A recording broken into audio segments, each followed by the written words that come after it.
7plus TV.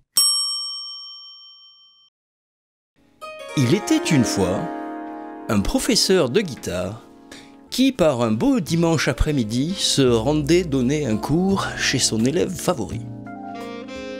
Chemin faisant, près d'une poubelle, au milieu des décombres, des détritus, des ordures, se trouve un corps abandonné de guitare. Surpris mais enthousiasmé par cette trouvaille impromptue et pris d'une inspiration soudaine, notre professeur de guitare s'empare du corps en question, qui finalement est tout à fait ordinaire, mais tout à fait ordinaire, et décide de l'amener à son élève pour lui en faire cadeau. Pendant ce temps, chez un élève prometteur, une idée germait. Un désir, une envie, le rêve d'une guitare 8 cordes, avec des cordes en nylon. Une idée saugrenue, une idée folle. Après avoir écumé les forums, les sites de revente de guitares, les sites des luthiers, rien, chou blanc. Cette guitare n'existe pas. Quelque chose s'en rapproche, mais jamais avec autant de cordes. C'est avec désespoir et désarroi qu'il se dit qu'il allait devoir la faire. Quand à ce moment-là, la sonnette de son appartement retentit, et quelle ne fut sa surprise en ouvrant la porte de voir ce cher professeur qui, avec un grand sourire, lui tend un corps de guitare en lui disant « Tiens, j'ai trouvé ça dans la rue, je sais pas pourquoi, mais je pense que tu vas en faire un truc. » Il faut savoir, comme vous l'aurez peut-être déjà compris, que cette personne, cet élève, aime emmerder son luthier. C'est dans le milieu ce qu'on appelle un emmerdeur de luthier. À un point tel que désormais, il songe à procéder par lui-même. A few moments later.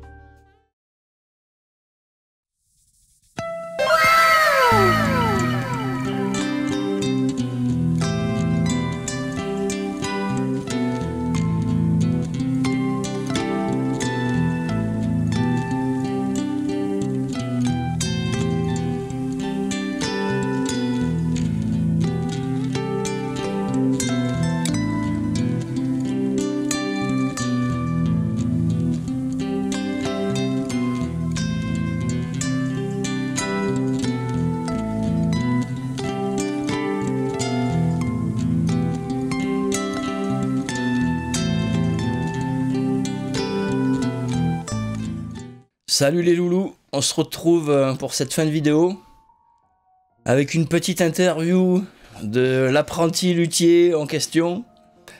Et évidemment, la guitare, autrement que en photo ou filmé vite fait. Ouais, la fameuse. La fameuse.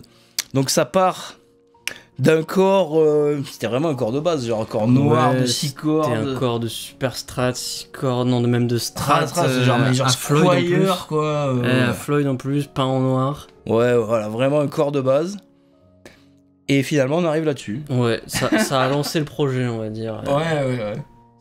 J'avais l'intention un jour de le faire, tu vois.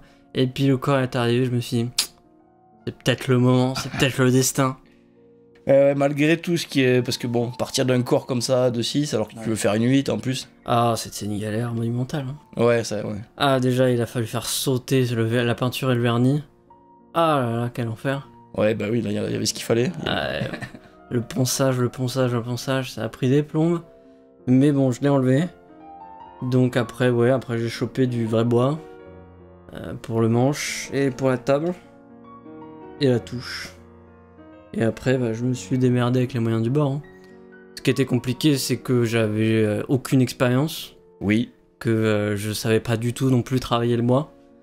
Du coup, il a fallu improviser du début à la fin, chercher des ressources sur internet. En permanence. En permanence, hein, poser des questions. Et du coup, c'est ce qu'on peut dire, parce que déjà pour celle-là, t'avais souscrit à l'atelier ? Ouais, Ouais, donc t'as trouvé une asso pour une somme modique à l'année. ouais. T'as accès à un atelier avec de la machinerie. C'est ça, et je paye à l'heure. Ok. Sur place, le temps d'atelier, ils avaient les grosses machines de base, scie à ruban, etc.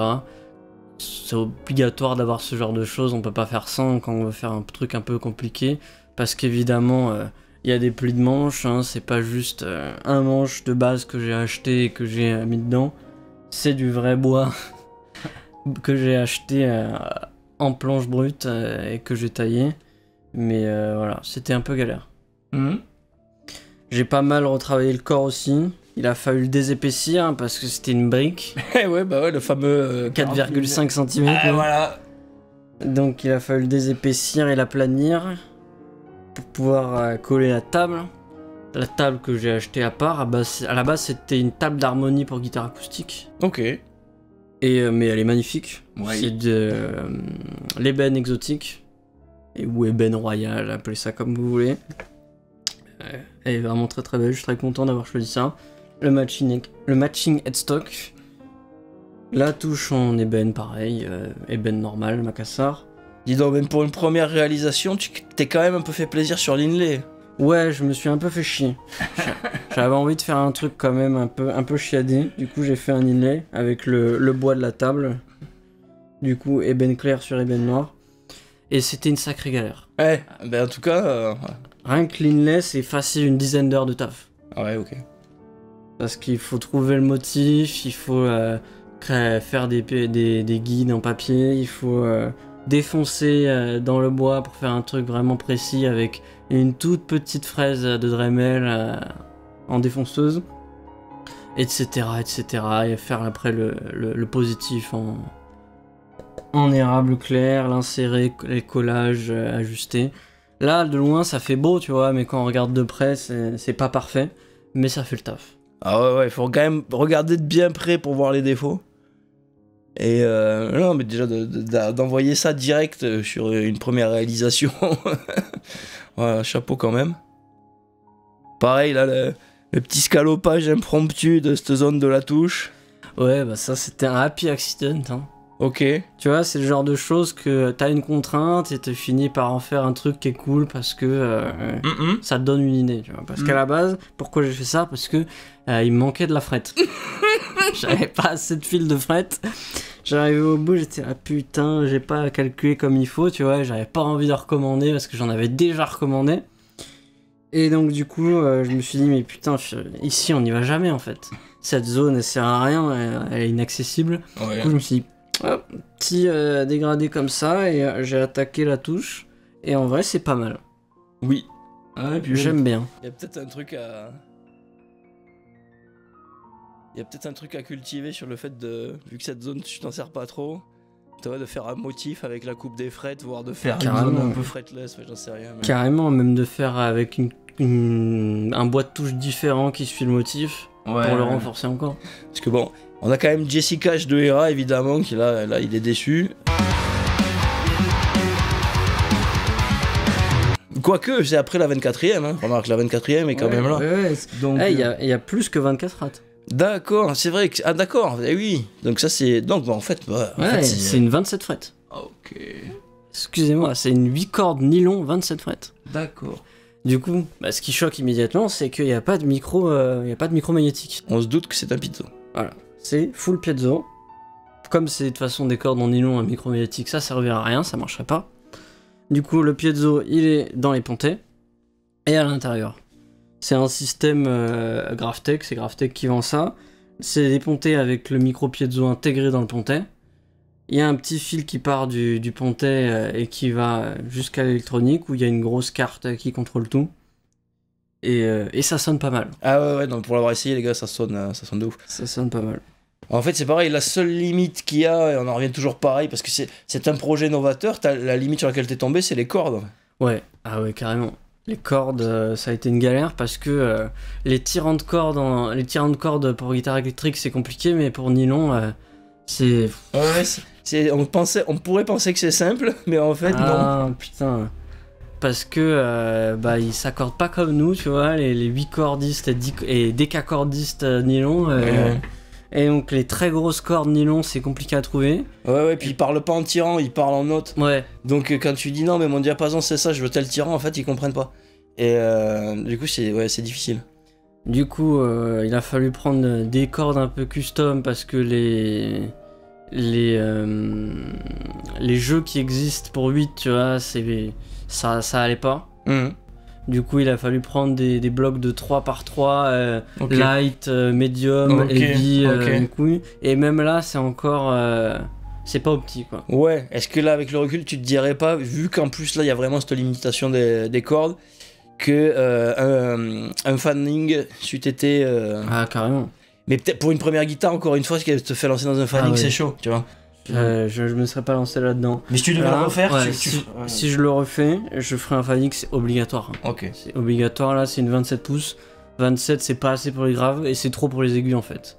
Si tu l'accordes en mi la ré sol do fa ou même mi la ré sol si mi pour les 6 cordes et après avec un gros mi grave, les cordes aiguës sont extra tendues. Ok. Et les cordes graves, c'est hyper mou. Ouais. Du coup, c'est le principal problème. Autre chose sur les cordes à boules pour nylon, ça existe. Mais il y a genre un jeu de cordes qui existe, c'est pas les meilleures cordes du monde, et c'est que pour 6 cordes. Ouais. Du coup, je suis pas parti sur ça du tout. J'ai décidé de partir sur des cordes nylon de base, tu vois, et vous me direz comment t'as attaché ces merdes, tu vois, parce que vous voyez que c'est en mode chevalier hipshot, corde traversante. Du coup, là c'est le drame. J'ai utilisé un bloc de férule, voilà, c'est comme ça que ça s'appelle, un bloc férule, pour 8 cordes, et tout simplement j'ai utilisé une perle avec un nœud. Voilà. Ah oui, c'est là que c'est l'instant MacGyver. Voilà, c'est exactement ça. Tu fais un bon nœud avec ta corde. T'as trouvé les perles du bon calibre. Voilà. Et mais genre, du coup, elles sont collées ou elles sont juste coincées? Non, elles sont juste coincées. Pour que quand tu changes les cordes, tu puisses réutiliser la perle. Sinon, il te faut un stock de perles. Ok. À chaque fois que tu changes les cordes. Voilà. Ok. Donc ça ressemble à ça. Mais donc, de toute façon, là, voilà, non seulement c'est une première guitare, une première création, mais en plus, tu vois, c'est que d'emblée, tu te mets sur le secteur du prototype, en fait, ouais, sur le créneau du prototype. Ouais. On est, d'accord. C'était full impro, en plus, ce truc, il a fallu le relier à la masse, parce que ça fait de ouf de bruit de fond, c'était une galère monumentale, bref. Du coup, vous voyez ce bout de bois là, ça c'est parce que à la base, c'était un corps avec Floyd. Du coup, il y avait un gros trou. Il a fallu le combler, du coup j'ai comblé avec un bout de bois du manche. C'est moche, mais... on fait ce qu'on peut avec ce qu'on a. Exactement, on fait ce qu'on peut avec ce qu'on a. Pareil, la forme de la cavité c'est une catastrophe, parce que j'avais pas la place dedans, parce que j'avais pas les outils pour faire une bonne cavité, parce qu'il y avait déjà un giga trou. C'est quoi ces vis là? T'as engagé un gobelin pour mettre 3 vis? Ça c'est encore une autre histoire, parce qu'à la base j'avais prévu la cavité et tout, tu vois. J'avais prévu une plaque avec un système avec des aimants et tout. Ah ouais, la plaque est montée qui va bien. Mais que nenni, hein. Il y a beaucoup trop de fils dedans. Du coup, la plaque, elle tenait pas. Tu vois, la spaghetti de fil à l'intérieur, parce qu'avec le système piezo, ça fait une blinde de petits fils qui partent de partout. Ça poussait la plaque et elle tenait jamais. Donc la plaque est montée, super stylée. Donc j'ai mis 3 bonnes vis. Pareil, hein, j'ai modifié le talon. On voit bien que ça a peut-être pas été vite. Ouais, voilà, j'ai rajouté ce petit encart pour l'accessibilité aux aigus, parce qu'avant c'était le talon 1950, donc c'était un peu compliqué. J'ai modifié l'agencement des vis aussi, j'en ai rajouté, j'en ai enlevé. J'ai changé aussi le système de vis pour mettre un truc un peu plus costaud. Ouais, d'ailleurs, parce que même c'est des vis un peu courantes, ça, parce que... Oui, c'est vrai que j'ai mis des vis avec une tête octogonale. C'est pas des vis avec une tête en tournevis cruciforme. Pourquoi? Parce que c'est de la merde. Les trucs cruciformes, parce que ça s'use en fait. Ouais. C'est vraiment un truc où les gens ils vont souvent forcer pour le montage-démontage, et une fois que ta vis elle est baisée, bah tu l'as dans l'os, tu peux plus démonter ton manche. Alors qu'un pack cruciforme, c'est beaucoup plus costaud, parce qu'une fois que la clé elle est dedans, elle fait pas, elle se balade pas dedans pour niquer le... C'est comme ça, genre plus il y a de points de contact, moins il y a d'usure. Donc voilà, je trouvais ça un peu mieux. Ouais. Pareil, le trou dans lequel s'insère le manche, je sais plus comment ça s'appelle, mais c'est un nom. Neck pocket. Ouais, le neck pocket, exactement, merci. J'ai dû le modifier puisqu'il avait pas la bonne Ah taille. oui, c'est ça, c'est que c'était un stick cord. Donc j'ai dû le T'as dû redéfoncer. élargir, alors. Ah, j'ai dû l'approfondir aussi, Oui. parce que la guitare était beaucoup plus épaisse, donc le neck pocket était calibré pour que le manche il arrive au-dessus, quoi. T'allais mettre un petit plaquage à l'arrière de la tête quand Oui, même. j'ai fait un petit plaquage à l'arrière de la tête avec le même bois que la super plaque Aimantée. aimantée. J'ai teint aussi le dos parce que c'était un peu du bois de cagette sur la Ouais. peinture. Mais La teinte, c'est assez réussi là, ça lui donne un petit côté brut et qui va bien en plus avec la ouais, table. c'est une imitation un peu couleur Wenge, ça fait le café, on va dire. C'est pas dingo, mais pour une première guitare. Ouais, puis en fait, je sais pas, ou peut-être tu montreras si t'as des photos de la réalisation, des étapes de réalisation, Mhm. mais s'il y a une photo qui traîne du corps au tout début, Ouais, faut que vous voyez d'où c'est parti quoi. je retrouverai ça, bien sûr. Bien sûr, mécanique autobloquante. Ouais, non, mais obligatoire. après, la castillage, tu t'es mis bien sur la castillage. Hein. Ah oui, Goto locking à la base. De toute façon obligatoire, hein, les cordes nylon ça tiendrait jamais dans une mécanique normale. Ouais. Et donc, t'as quand même, parce que pour l'avoir joué, les loulous, le bousin fonctionne en fait.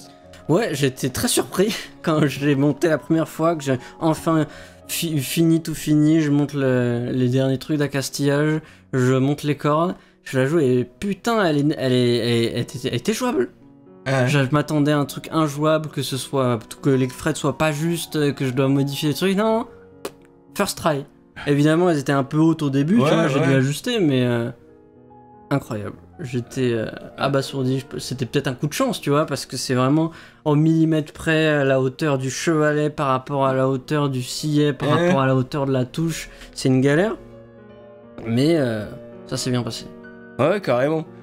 Parce que vu que c'est un premier projet, voilà, ça pouvait pas sortir parfait. Ouais. Donc on a déjà vu quelques loupés. Tu vois, il y a pas un truc un peu bizarre sur le placement d'une méca? Oui, surtout sur celle-là.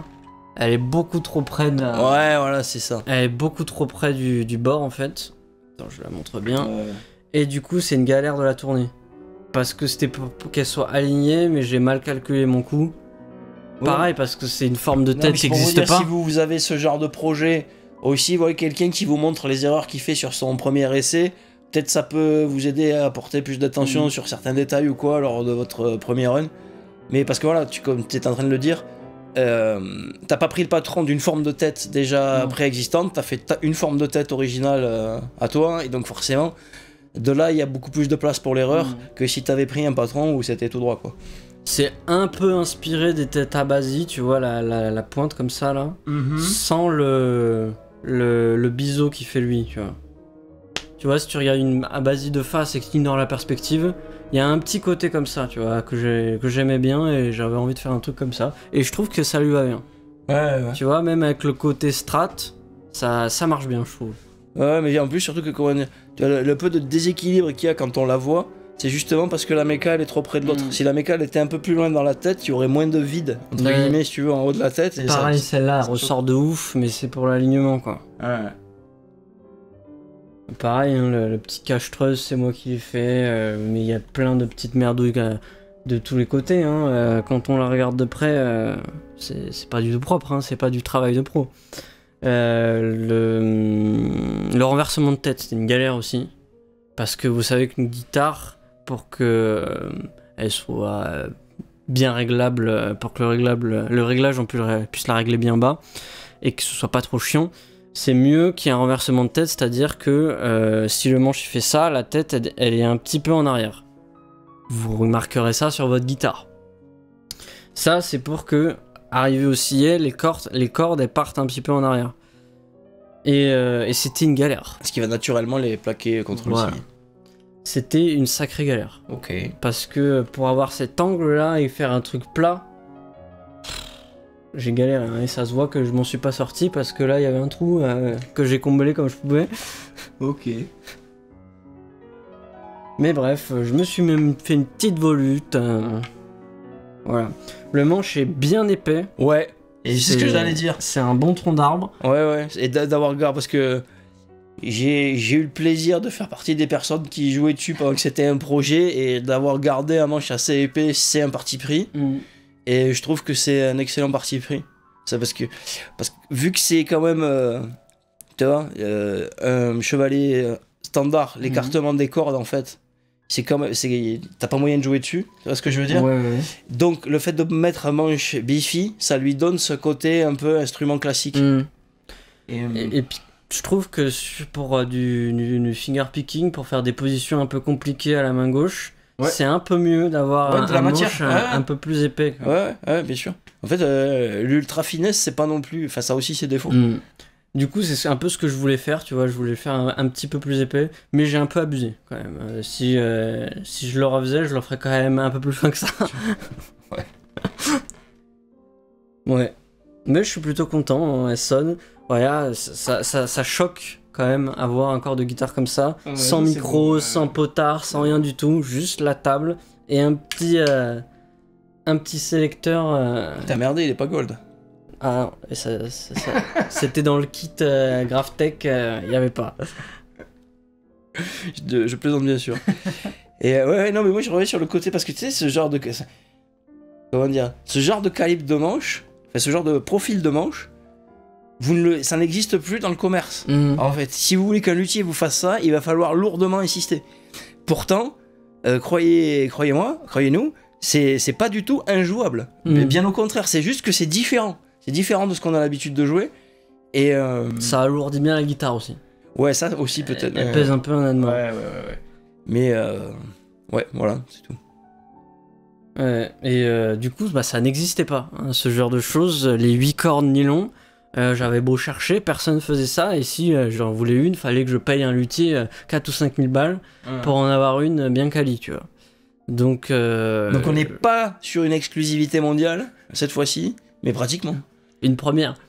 Le seul truc qui s'en rapprochait, c'est le truc, c'était une vieille gratte semi-holo Charlie Hunter, tu vois, vous chercherez avec des micros de basse ou je sais pas quoi. Charlie tu Hunter, vois. c'est ce que j'allais dire, il y a des cordes de basse. Voilà. C'était un truc un peu bizarre, tu vois, c'est ce qui s'en rapprochait le plus. Et après, sinon, c'est les Multiac de chez Godin. Ils font une set, il y a un modèle de set, mais il n'y a pas de 8, tu vois. Moi, ce que je voulais, tu vois, c'était vraiment une guitare type Godin avec un corps vraiment fin, solide body, mais avec des cordes en nylon. Ouais, et 8 cordes. Voilà, 8 cordes. Du coup, pour le faire sonner, il me fallait un piezo Graftech, ça coûte la peau du cul. En plus, il me fallait 2 cartes piezo, parce qu'avec une seule, tu fais que 6 cordes. Voilà. Pour les accrocher, après, il a fallu trouver la technique du nœud et de la perle. Et puis de l'autre côté, après, ça allait tout droit avec la Mecha Goto, le King, aucun problème. Et après, le reste, c'était du fun. Le petit Tinley. Cette guitare, c'est pas une perle, c'est 8 perles. Un autre truc sur lequel j'ai dû galérer, tu vois, c'est le chevalet Hipshot Gold, tu vois. J'ai viré les pontets Gold d'origine et j'ai mis les pontets Graftech. Du coup, ça lui donne un petit style, je trouve, Black and Gold, ça qui va bien. Mais les pontets Graftech, il y a un petit fil qui sort. Le petit fil, il faudra l'amener jusqu'à l'électronique. Comment tu fais? Du coup, parce que normalement, les gens qui ont fait ça, tu vois, parce qu'il y a des gens qui ont tenté l'expérience sur 6 cordes, tu vois le fil qui passe devant le pontet et qui va dans un trou devant le chevalet. D'accord, ils ont fait un petit trou devant le chevalet. Voilà, du coup c'est un peu moche quand tu regardes de près. Je voulais pas faire ça. Ok. Du coup j'ai fait des trous dans le chevalet. Dans le hipshot. Dans le hipshot. Des tout petits trous à la fraiseuse à métaux. Ça a pris un temps fou, hein, parce qu'ils sont vraiment tout petits, juste pour passer le petit câble. Voilà. Ok. Du coup, si on démonte le pontet, il y a un trou pour la corde et un trou pour le fil. Oui. Et on peut regarder, là, c'est bien propre, bien nickel. Ça fait plaisir. Ouais.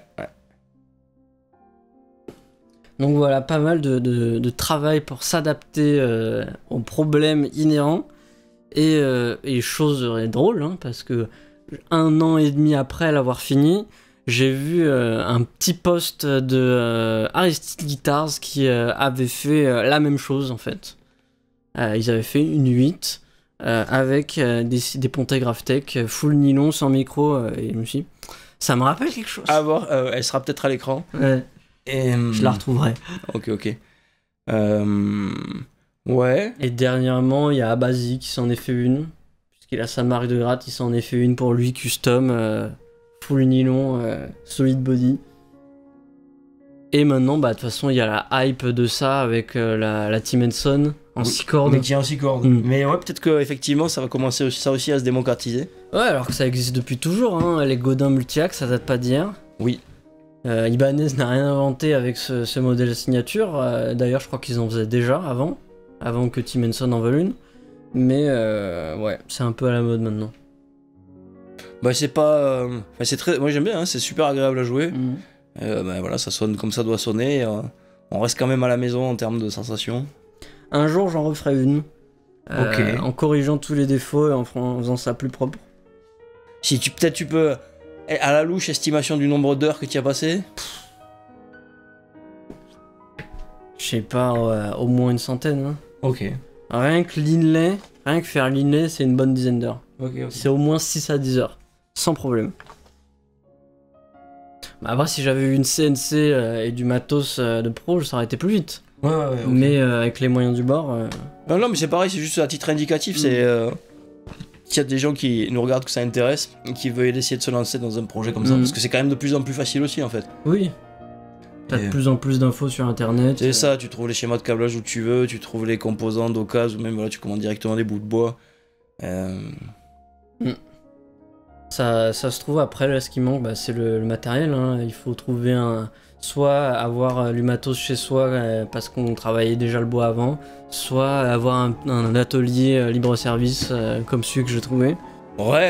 Après, il y a de plus en plus aussi de luthiers qui proposent d'aller chez eux quelques jours pour faire une guitare.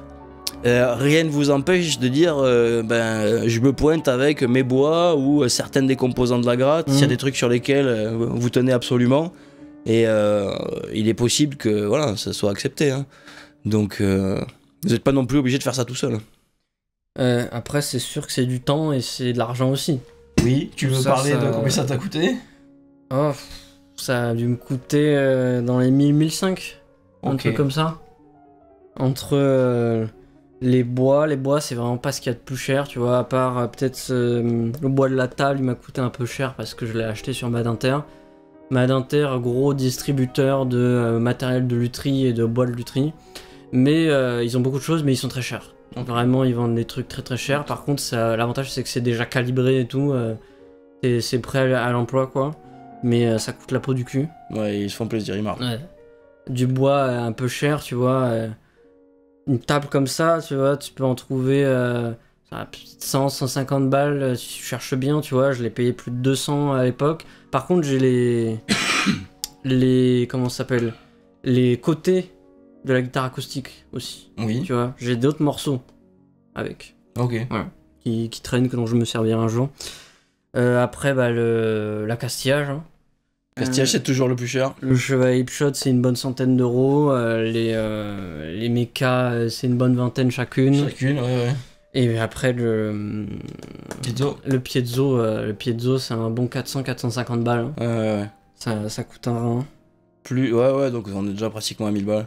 Ouais, et après, il y a toutes les heures d'atelier que je paye en plus. Ouais, les frettes. Ouais, les frettes.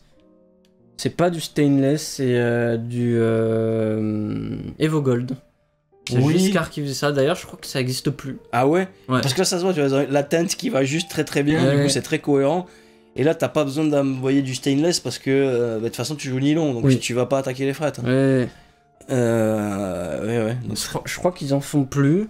Peut-être qu'ils ont recommencé à en faire, mais au dernier Noël, ils en faisaient plus. Mais j'en ai en stock. Parce que j'ai fait d'autres choses entre temps et j'en avais recommandé. Et du coup, j'en ai un petit peu en stock. Ok. Peut-être les dernières Evogold de France. Mon dieu, mais faut les mettre à la banque. Voilà. Ouais, je suis assez content. C'était il y a quelques années. Ah ouais. Il y a 2-3 ans bien. Ah bien, ouais. Et plutôt... Mais si, parce qu'en fait, souviens-toi. Donc 2022, t'étais encore en train de la faire. Donc, et toi, t'avais juste les bouts à l'été, là. Donc Ouais, c'est ça, peut-être deux dû la ans, 2 ans et demi. finir. T'as dû finir début 2023, un truc comme ça. Ouais, donc 2 ans, 2 ans et demi. Avec tout ce qu'on vient de dire, j'aimerais bien faire un petit bilan, parce que ça fait peut-être beaucoup d'infos. Mhm. Donc, si on doit faire un petit récapitulatif, tout d'abord du hardware, tu vois, la liste de ce que tu as dû acheter pour réaliser le truc. On va partir en partant du haut vers le bas, on va dire. Ouais. Donc, on a les mechas. Les mechas, Goto King Gold. Ok. On va pas dire la vis pour le cache truss rod. Bon. Ouais, on s'en cogne un peu, c'est une vis dorée.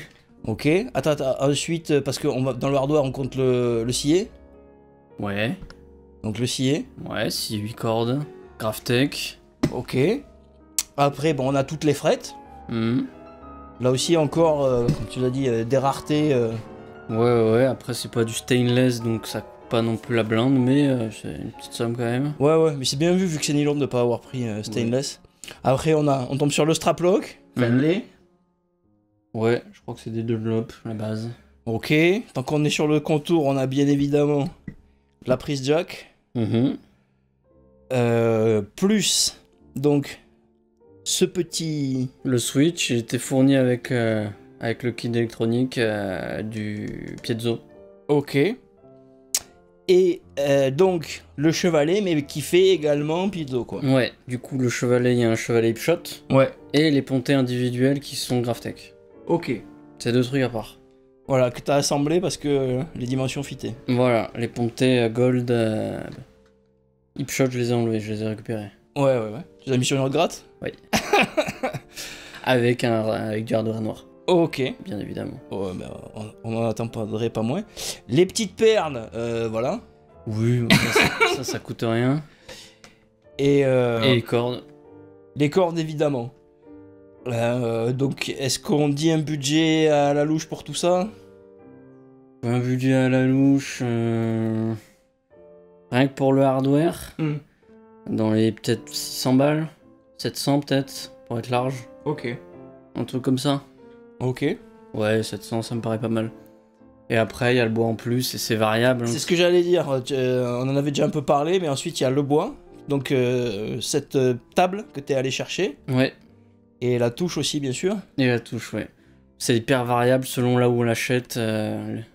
Le bois, vraiment, on peut avoir des tables vraiment très belles à 20 balles, comme on peut en trouver à 200. Ok. On n'en parle pas, mais tout ça, il a bien fallu le coller à un Mhm. moment. Donc, La colle. serions-nous sur, nous ne sommes pas sponsorisés, de la taille bond premium par hasard? Bien entendu, de la taille bond. La base. La base qui coûte un rein, tu sais pourquoi ça coûte un rein? Voilà. Parce qu'il faut assembler les plis et ensuite coller la table, etc. Toutes les parties. Mais là, on est presque bon, là. Ouais, on est presque bon. Et après, le reste, c'est de l'outillage, quoi. C'est l'outillage que t'as... Dans les gros outils, on a déjà dit, c'est une asso où t'as souscrit pour avoir accès à des machines, Voilà. etc. Ah oui, la question que je me posais aussi, c'est celle du vernissage. Parce que t'as quand même verni un peu. Oui, j'ai quand même mis un petit finish. Du coup, j'ai mis. Il y a plusieurs types de finish qui existent. J'ai mis un finish tampon, c'est-à-dire qu'il n'a pas besoin de pistolet. Ok.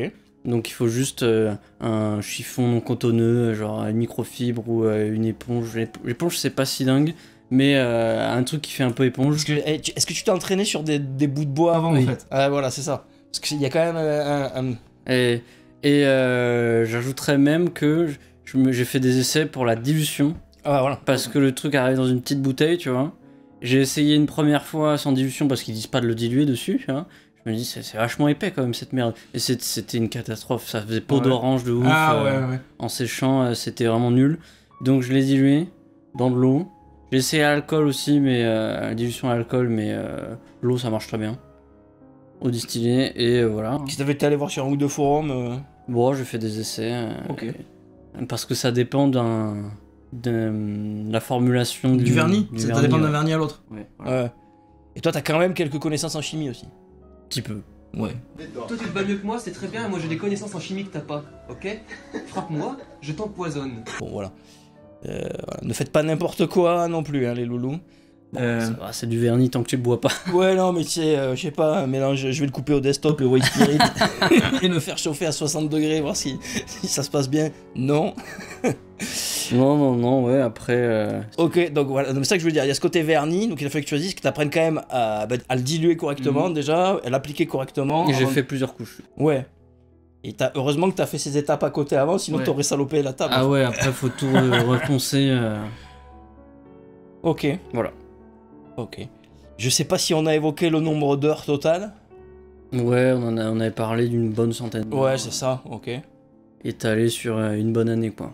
Oui, bah là après c'est au fil du temps. Ouais. Quand j'avais la thune, quand j'avais les matériaux, quand j'avais le temps. Ouais. Et donc on part, pour récapituler, hein, on part donc d'un corps de, je sais pas, c'était maxi, une Squire à 150 balles, Ouais. abandonné dans les poubs. Avec un bon vieux finish noir bien ouais. épais. Celui-là, tu le sais. Donc il a fallu que tu ponces tout ça. Déjà ça a dû être... Ah là, c'était une purge. Déjà, il a fallu apprendre à poncer parce qu'au début, j'y allais à la main et puis après, j'étais à l'atelier à la ponceuse. Jeune bébé phoque. Ah ouais. Bah, il y a des parties que t'es obligé de faire à la main, tous les angles à la con à l'intérieur des cornes. Ah oui, quand même, ouais. Ouais, bah, beaucoup de problèmes qu'il a fallu résoudre en étant imaginatif, sans savoir forcément faire. C'est ça aussi qu'on va peut-être nous demander. Est-ce que pour le manche, par exemple, ou pour le Net Pocket ou quoi, est-ce que tu as utilisé un logiciel de 3D? Pas du tout. Ok. Non. J'ai fait des mesures, j'ai aligné par rapport à l'endroit où je voulais mon chevalet. Et j'y étais comme ça à la défonceuse. Ok. Et parce qu'on est sur un diapason déjà, on a dit 27. 27. 27, ouais. Qui est. Ah oui, donc le 27, t'as trouvé les frettes. Enfin, l'espacement des frettes était pas dur à trouver. Ouais, j'ai trouvé un guide. Et je les ai faites à la scie japonaise. Technique standard. Mais que j'ai arrêté de faire après pour quand j'ai voulu refaire d'une gratte. J'ai fait autrement. Ah, parce qu'après, t'as continué. Bien sûr. Pour un prochain épisode. Ça spoil. Donc tu es ce mec en fait, d'accord. Bon, ok. Bon, c'est une petite aventure. Ouais. Et tu sais que le résultat est bien. En plus, pour une première fois, en fait, c'est limite un miracle. Mais... Ouais, bah, les mecs disent souvent vous voulez vous lancer dans la lutherie, y a pas de problème, c'est faisable, mais commencer par un truc simple, bah, ils ont pas tort. Tu leur donnerais quand même. Ouais. Après coup. C'était quand même la merde. Mais voilà, je me suis dit, ouais, je pourrais faire un truc simple, machin, mais j'en foutrais rien en fait. Une 6 cordes basique, Oui. sans aucune feature spéciale. J'en avais déjà des guitares, j'avais pas envie d'avoir un truc qui me sert à rien en fait. Alors que ça, je peux le jouer, j'ai fait des trucs et je sors des sonorités que je sors pas avec d'autres grattes. Donc c'est un instrument qui m'est utile quand même. Ouais. Ok. Voilà. Super. Donc, pour ceux qui l'auraient peut-être pas remarqué, si on met en liaison avec notre vidéo sur le home studio, c'est quand même ce mec qui, sur son temps libre, fait des albums et se lance dans des projets de lutherie improbables, mais tu mènes les deux de front finalement, et tu mènes ça quand même à terme. Cette personne a un travail à plein temps. Voilà. Tout en prenant des cours de guitare, auprès de qui on se le demande, et tout en... Enfin bref, il manquerait plus que t'aies le temps de gamer, mais qu'est-ce que c'est que ce mec en fait? Ouais, je me suis calmé un peu. Je fais les choses une à la fois maintenant. Ouais. Parce que faire tout en même temps, après avoir une vie, c'est compliqué. Ouais. Non, mais c'est juste pour vous dire, les hibous, vous voyez quand même le genre de loustique, d'énergumène qu'on se retrouve à fréquenter en fait. Voilà. Et maintenant, ça fait du YouTube.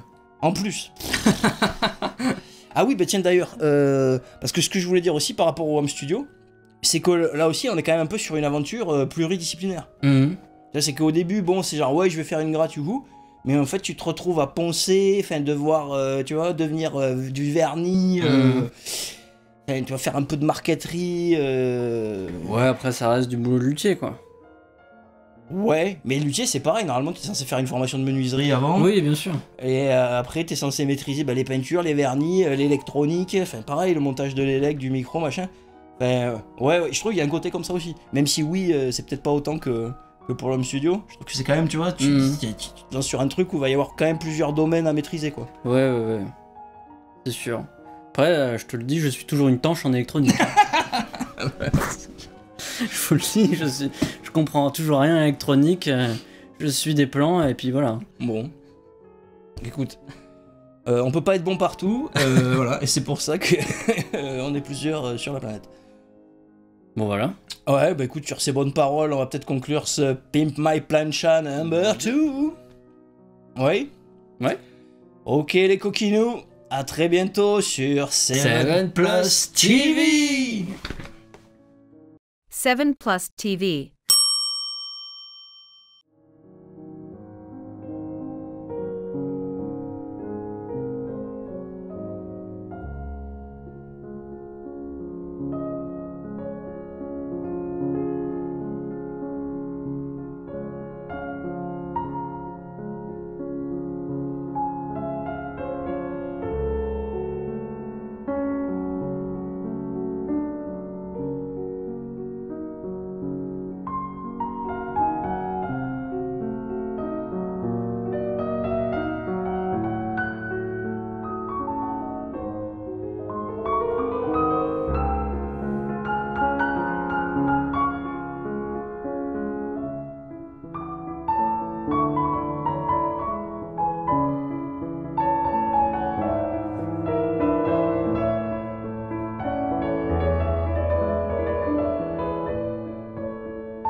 Un, deux, un, deux, un, deux, un, deux, un, deux, un, deux, un, deux.